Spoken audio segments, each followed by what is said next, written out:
always worked hard. With the Team USA, I was around him, and he would get up early in the morning and before practice and work out, and then go to practice. And then when we come back from practice, he go lift weights, and then at night he would go back and shoot basketballs. Just being around him and we talking, he just had that drive. There are some people, like in business, they work hard at it, and that's why he was one of the best, because he worked hard at it. It was really special because, like I say, I would just waving and say, hello, and his security said, man, he really gonna want to say something to you. And he actually just stopped and just came over to me, and I was just reached out to shake his hand, and he grabbed me and hugged me, and then we just walked down the hall just talking, and I was just congratulating him on, getting out and being able to spend time with his family. That's what we talked about, him being able to spend time with his family after all these years. And that's what he was mostly looking forward to. I met her where we had an opportunity to get something to eat, and just went out one time and just listened to some music. And it was just regular stuff. It wasn't no special, high profile, just regular people, But they just happen to be high profile people.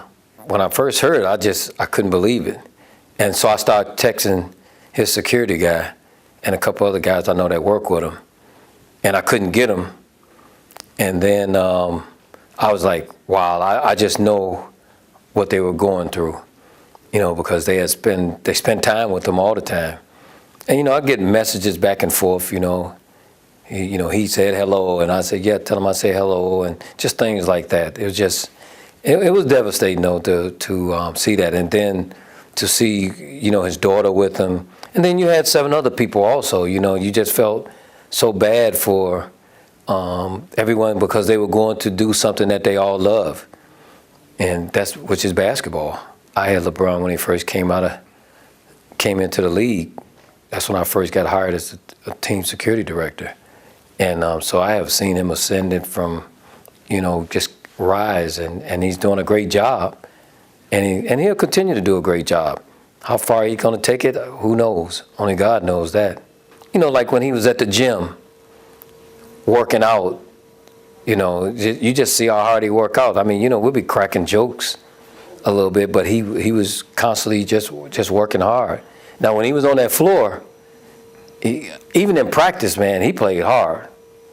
That's one thing when you saw him, and which made other people play hard too, because they're like, well, if I go out there half-stepping, you're gonna really, you're gonna get it stuck to you. So guys come out there real serious, working on their craft, because that's exactly what he does. He made sure that he worked on his craft. This was after Kobe's last game, when, after I talked to him, and so about a month later, I came home, and there was a package on my porch, and I was looking like, what the heck is that, So I go and look at it, and it has my name on it. So I'm like, okay. I still didn't know what it was, so I took it in. I opened it, and it was a picture Kobe had sent me that he had signed, thank you. And I was like, wow. And it's a picture of him and LeBron when they got their gold medals. And it's unreal, And then when I showed it to LeBron, he was like, oh no, how you get this? So I just said, man, just sign the picture. So he signed it too. So I got that picture with him and LeBron, Kobe and LeBron on it. I got memories of 14 years being in the NBA, traveling to 12 different countries, meeting people, places that I would have never met in my life. Me being a prior police officer, I would have never met people like I have. And it's good people all over the world. You'd be surprised how people are. It's just some good people all over the world.